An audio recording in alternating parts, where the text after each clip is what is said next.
This is one of the ways I use automation in everyday life on the farm.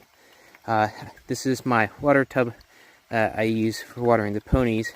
It's not too big of a deal to fill up the tub every few days. They don't drink that much, but you know what? It does take me a bit of time. So tonight I went and grabbed this old float valve that I have from the cows.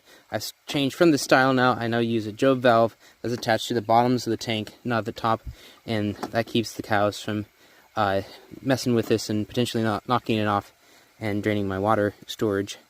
And you see here I've attached the spring hose protectors. I have 2 of them on typically, and that's because it just gives a better angle. Sometimes you need a little more bend to it, and the 2 gives you that.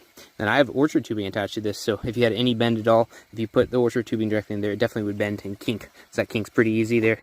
And so this is really good for the setup.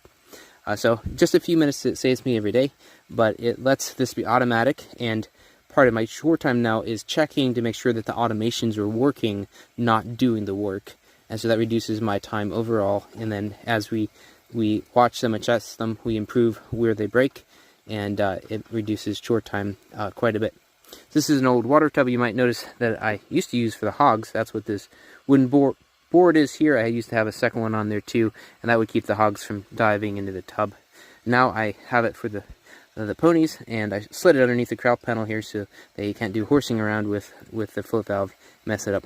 So I'll come back here in a few minutes and see where the water level is, make sure that I didn't need to be down there at the end of the tank or something, and there's enough there so that when the water comes up it shuts it off, and we don't have an issue at all with that.